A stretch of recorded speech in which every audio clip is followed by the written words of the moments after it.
दोस्तों नमस्कार, मैं राम सूरत यादव।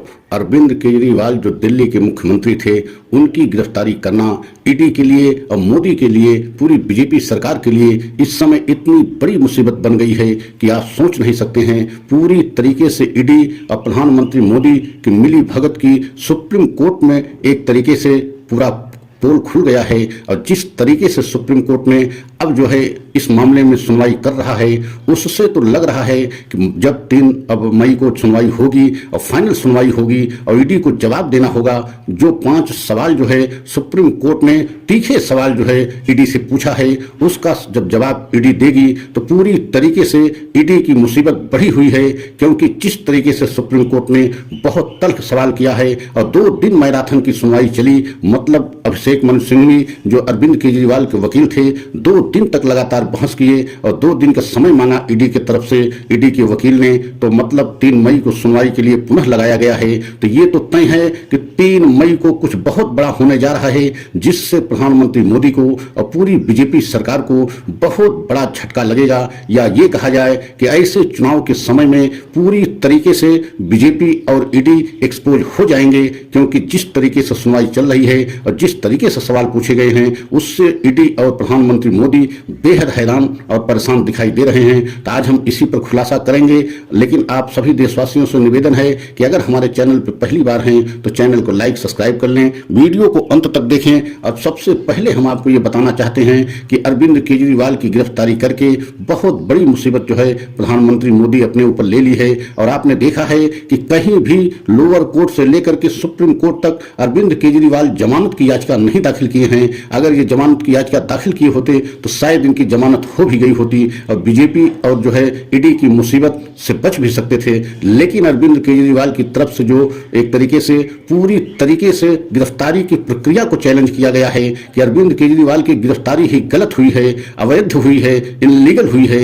मतलब कि अरविंद केजरीवाल की जो भी गिरफ्तारी हुई है, ईडी ने जिस तरीके से अरविंद केजरीवाल को गिरफ्तार किया है, पूरी तरीके से मनमानी तरीके से, और चुनाव को ऐन वक्त पर किया गया है एक तरीके से चुनाव प्रचार को रोकने के लिए कि आम आदमी पार्टी के अरविंद केजरीवाल जो है चुनाव प्रचार न कर सकें। और यही चीज अब सुप्रीम कोर्ट में धीरे धीरे साबित होती जा रही है। क्योंकि जो 5 सवाल, तीखे सवाल जो है सुप्रीम कोर्ट ने ईडी से पूछा है, उसमें सबसे पहला यही सवाल पूछा गया है कि ठीक चुनाव से पहले और वो तब जिस समय आचार संहिता देश में लग गया हो, उसी समय आपको अरविंद केजरीवाल की गिरफ्तारी की जरूरत क्यों पड़ी। और दूसरा जो सबसे अहम सवाल पूछा है कि अब तक शराब घोटाले में 1 रुपए की भी बरामदगी नहीं हुई है, न तो किसी तरीके से जो है कहीं पर छापामारी में कोई पैसा बरामद हुआ है और न ही किसी तरीके से इसमें धन का कहीं जो है मिला हुआ है। तो आप बताइए, ईडी से पूछा गया है कि ऐसे समय में जो चुनाव के ऐन वक्त पर,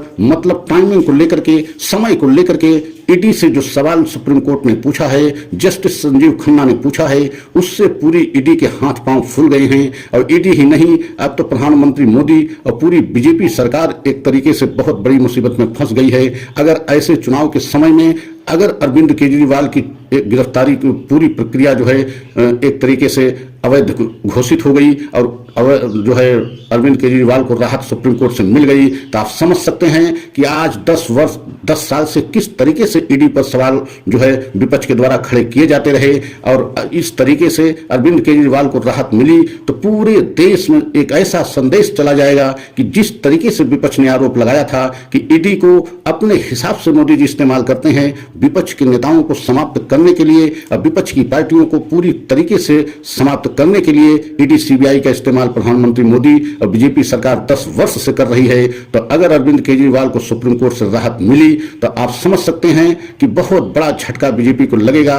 और सुप्रीम कोर्ट ने भी यही पूछा था कि कहते हैं अभिषेक मनु सिंघवी जो अरविंद केजरीवाल के वकील हैं कि आप जो है जमानत याचिका लोअर कोर्ट से लेकर के यहां तक दाखिल क्यों नहीं किया। अभिषेक मनु सिंघवी ने स्पष्ट कहा कि जमानत याचिका की आवश्यकता ही नहीं है, क्योंकि पूरी तरीके से अरविंद केजरीवाल की गिरफ्तारी की प्रक्रिया ही गलत है।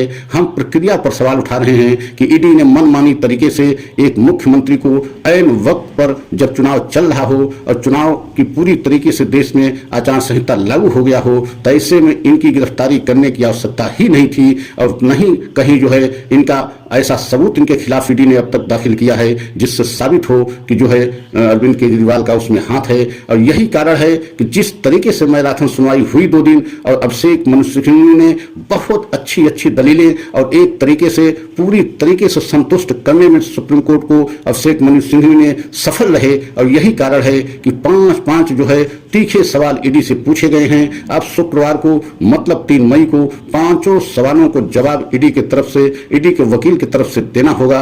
अन्यथा जो है पूरी तरीके से मामले में अरविंद केजरीवाल की बहुत बड़ी जीत होती दिखाई दे रही है। इतना तो तय है कि सुप्रीम कोर्ट से कुछ न कुछ बड़ी से बड़ी राहत अरविंद केजरीवाल को मिलना तय है। अगर ऐसा न होता तो ये बहस और इतने लंबे समय तक न चलती। लेकिन अब ईडी और मोदी जी फंस चुके हैं। और आपने देखा है इलेक्टोरल बॉन्ड का सच जब से देश के सामने आया है, तब से प्रधानमंत्री मोदी को लोकप्रियता पर और बीजेपी के वोट प्रतिशत पर लगातार गिरावट देखा जा रहा है। और यही कारण है कि अब बीजेपी के लिए बहुत बड़ी मुसीबत आ गई है। अगर अरविंद केजरीवाल को सुप्रीम कोर्ट से शुक्रवार को राहत मिलती है तो आप समझ लीजिए कि और जो है बहुत बड़ा झटका बीजेपी को माना जाएगा। और ईडी के ऊपर जो आरोप लगाया जा रहा था वह भी सच साबित होगा। तो अगर हमारा यह वीडियो अच्छा लगा हो तो लाइक सब्सक्राइब करें, कमेंट के द्वारा अपनी राय अवश्य दें। अगला वीडियो पुनः लेकर के आएंगे। जय हिंद, जय भारत।